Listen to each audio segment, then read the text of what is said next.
Welcome back to the David Pakman Show. Welcome back to the show. You can support the David Pakman Show for free by doing all of your Amazon.com shopping through the black banner at davidpakman.com. You click it, you bookmark it, use it every time you shop at Amazon.com. I also want to say hi to a new member. Of course, the David Pakman Show membership program is made possible in part by liberalbias.com. Do you sometimes gaze into that cereal bowl you have every morning, Lewis, with cold milk, and think you see liberal bias? You aren't alone. You can find out more at liberalbias.com. Yeah, those little round things of wheat. It's liberal bias. You still have a bowl of cereal with cold milk every morning, don't you? Unless I'm out of milk, yeah. I don't know how you do it. I really don't. Whenever I try to go back to cold cereal, after doing it once, I'm off it. I'm grossed out by it. I can't have it in the morning. I don't understand that. I have one bowl a day, sometimes two. There you go. Yep. What, Frosted Flakes?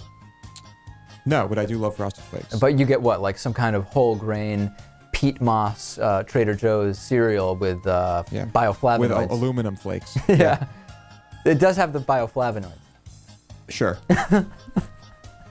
James Georgieff. James Georgieff is a new David Pakman Show member. I'm thrilled to have James on board. Every single member goes a long way to supporting the show. And as you know, Lewis, more than 3/4 of the entire show revenue coming from individual David Pakman Show members. Thank you, James. What a guy. Thank you. Mm-hmm. We now have a new study from Progressive Policy, which doesn't straight out say that education turns people into Democrats, which, by the way, was the Rick Santorum theory from the start, but it shows a significant correlation between college education and liberal politics, more so even than voting Democratic. Let's take a look at this. Let's put up chart number 1 here, Lewis, and then I'll take a look at it.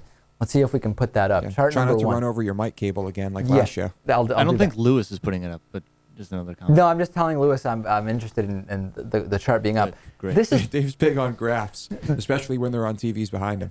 This is graph number 1 here, and this shows the correlation between Democrats and education by state. And as you can see here, we have a moderately steep line which shows the percentage of people that identify as Democrats goes up as the percentage of people with bachelor's degrees in that state increases. You're with me so far? I follow. Let's go to graph number 2. This is the graph for Republicans charting the same thing.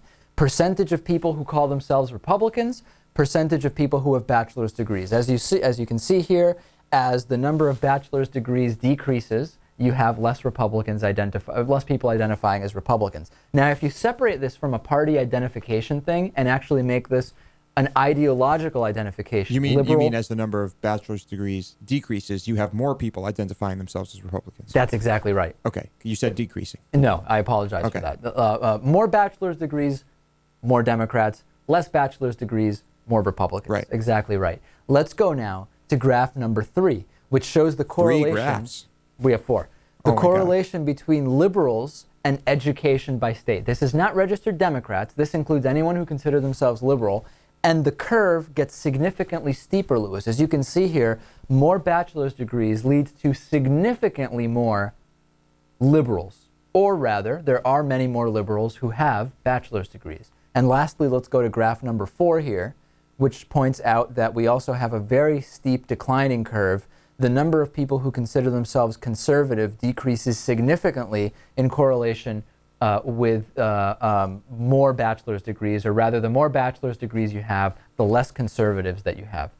Fascinating stuff. What's your reaction solely based on these numbers? Well, I'm going to state that Rick Santorum could still be right. Perhaps it is just complete brainwashing that is occurring in our colleges. Well, that's the question. Is this simply that people go into college and are turned into liberals or Democrats, or is it, Natan, something else? Well, they're being brainwashed into thinking clearly, and when you think clearly, you pay attention to things like facts, which, as we know, have a liberal bias. Right, and also they are being turned liberal because they are thinking more, they are exposed to more. There is more critical thinking. I mean, what else could it be? You know what's fascinating? This week, Secretary of Education Arne Duncan announced competitive grants to encourage states to increase college graduation rates with a goal to add 8 million college graduates by 2020. If increasing the number of college graduates by 8 million would bring the number of college graduates in the U.S. to about 83 million, from 83 million to 91 million. That's 2 percentage points, okay? If the relationship between state-level education and voting, as we see on these charts, is a causal relationship, this could swing elections. This could actually swing elections. Your thought, Natan? Well, first of all, someone could look at this and ask the question, well, isn't it just that liberal people, for whatever reason, go for college degrees? The thing is, we have other studies that show that if you take someone before they went to college and ask them certain questions about their beliefs, and you take them after they leave college or after they get a degree, then they become less religious and more liberal. Is that correct? That's correct. So there's more than just this study to show that it's the actual education that's making the difference. No question about it, but the point is still the same. If you take people who otherwise would not go to college, you send them to college, some percentage of those, in correlation with the numbers we showed, become liberal, if that's what we believe is happening. In swing states, you're talking about starting to swing the election. Imagine what would happen if, in addition to that, we made voting obligatory.